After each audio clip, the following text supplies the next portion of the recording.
Oi, gente! No vídeo de hoje vamos falar do balanceamento de reações químicas pelo método de oxirredução. Isso após a vinheta.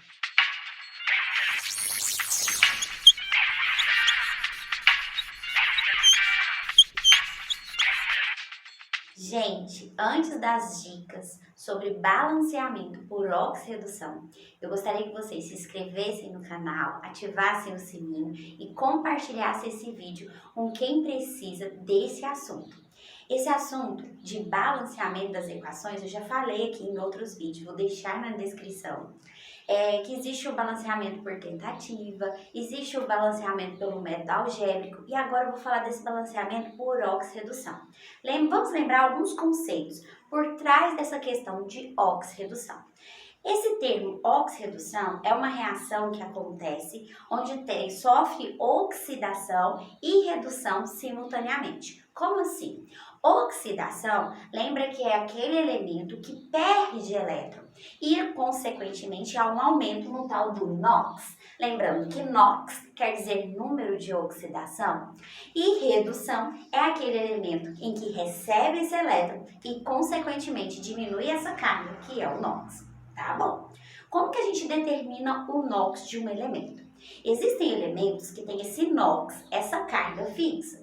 Então, lembrando da tabela periódica, os elementos da família 1A, que são os alcalinos, tem NOx fixo, que é mais 1. Os elementos da família 2 é mais 2. Temos o Al, que é o alumínio, que é mais 3. Temos o hidrogênio, que a gente considera, na maioria dos casos, mais 1. A letrinha O, que é o átomo de oxigênio, está lá na família 6A, família dos calcogênios. Ele também pode ter um NOx fixo. Na maioria dos casos, na forma de um ácido, na forma de um óxido, este oxigênio tem carga menos 2. Mas ele pode sofrer variação na forma de peróxido, superperóxido, aí entra outro caso em análise do oxigênio. Mas na maioria podemos considerar ele na forma de menos 2. Aí nós temos outros elementos que são fixos, como o zinco, que a carga é mais 2, a prata, que é mais 1. E é importante você conhecer estes que têm NOx fixo, porque a partir desses você vai calcular o NOx do outro elemento. Lembrando que a soma do NOx na substância composta tem que ser zero. Substância simples, o NOx é zero. Quando eu tenho um cátion monovalente que já vem com a carga, essa carga aqui, tá vendo? Mais 2, já é o NOx dele. Como aqui, ó, ferro mais 3, já é a carga dele. Isso eu falo quando eu tenho um cátion, pode acontecer de ter um ânion monovalente, ou seja, ser só aquele elemento já vir com a carga. Igual aqui, o Cr, que é o cromo, a carga dele já é mais 3. Isso pode acontecer, tá? Agora aqui, eu tenho uma substância composta, um tipo de óxido. Para a gente calcular o NOx aqui, a gente vai lembrar que o oxigênio é menos 2. Nós vamos lembrar dessa característica do oxigênio sendo menos 2. Você pega esse menos 2 e multiplica pelo índice aqui, tá? Lembra que esses números que já vem aqui embaixo, ó, como 2 da água, Cr2, O7, isso é índice e você não apaga o índice, tá? Então, você vai pegar o NOx do oxigênio, que é menos 2, e multiplicar pelo índice. Aqui, menos 2 vezes 7 deu menos 14. Lembra que a soma tem que ser zero?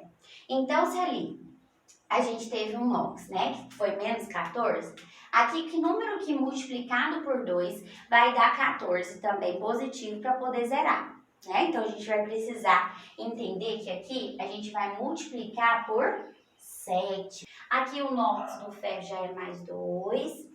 Aqui eu já tenho o NOx do hidrogênio, que é mais 1. Aqui mais 3, mais 3. Aqui o hidrogênio é mais 1. Ó, mais 1 vezes 2 deu mais 2. Então, o NOx do oxigênio, ó, menos 2 para poder zerar. Então, sempre você vai analisar o NOx de cada elemento. Lembrando que em substâncias compostas, a soma do NOx é zero. Substância simples, o NOx é zero. E quando ele é um cátion ou um ânion monovalente, a carga dele já é o NOx. Feito isso, agora você vai analisar quem aumentou o NOx e quem diminuiu o NOx. Quem teve aumento do NOx ao longo da reação, você vai chamar ele de oxidação, sofreu oxidação. Então, vamos olhar aqui. O crômio era mais 7 aqui, certo? A carga dele, o NOx dele. Aqui passou para mais 3, estão vendo? que aconteceu com a carga dele? Diminuiu. Quando sofre diminuição do NOx, diminuição da carga, significa que sofreu a chamada redução. Ok? Significa que está recebendo elétrons. Quem sofre redução, um outro ponto que a gente já comentou aqui, quem sofre redução é o agente oxidante. Por quê? Ele vai causar a oxidação do outro elemento, tá?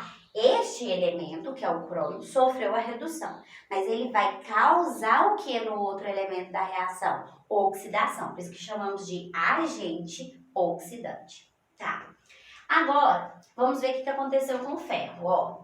Era mais 2 o NOx dele, passou para mais 3. O que aconteceu com esse NOx, com essa carga? Aumentou. Então, vou dizer que o ferro sofreu oxidação. Oxidação significa aumento da carga porque perdeu elétrons.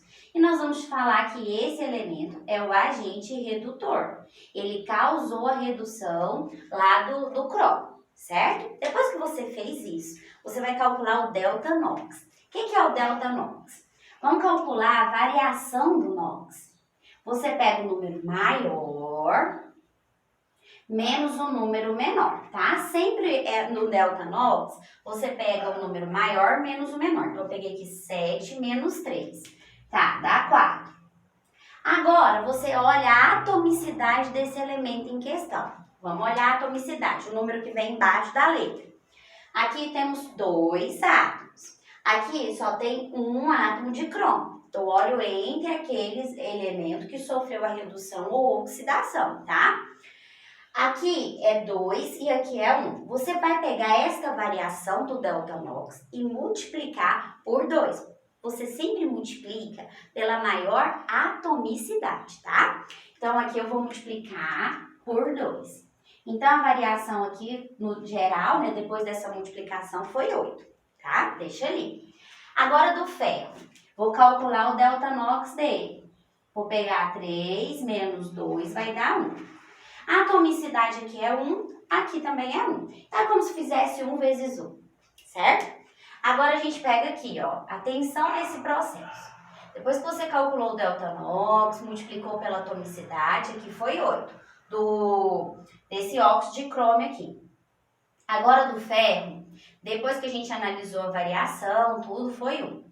Aqui nós vamos fazer uma inversão para conseguir descobrir 2 coeficientes do balanceamento. Na frente do óxido de cromo, eu vou colocar o índice 1. A gente vai sofrer uma inversão aqui, tá? Eu sei, a variação dele foi 8, após a multiplicação desse 2, que é proveniente da atomicidade maior. Só que você vai pegar esse coeficiente 1, que é do ferro, e colocar aqui na frente. Então, aqui eu já encontrei um coeficiente, que é o 1, tá? Sempre no balanceamento de óxido e redução, você encontra 2 coeficientes. O restante, você faz balanceamento por tentativa. Agora, no ferro, na frente do ferro, você vai colocar este coeficiente 8. Então, eu vou colocar o 8 aqui. Então, para balancear, gente, agora o restante, como aqui ficou 8 ferro, eu vou ter que colocar um 8 de cá para ficar 8 ferro. Lembrando que com este balanceamento, sempre você vai descobrir 2 coeficientes. O restante vai ser por tentativa. Então, a gente encontrou o coeficiente 1 para o cromo e a gente encontrou o coeficiente 8 para o ferro. A gente colocou esse 8 de cá para balancear. Agora aqui, como tem 2 CR, eu vou colocar um 2 de cá para ficar 2 CR. Agora a gente vai balancear o oxigênio, ó. O oxigênio aqui tem 7. Então, eu vou ter que colocar um 7 aqui para ficar 7 oxigênio. Aí, esse 7, esse coeficiente, multiplica o índice, deu 14. Então, aqui eu vou colocar 14.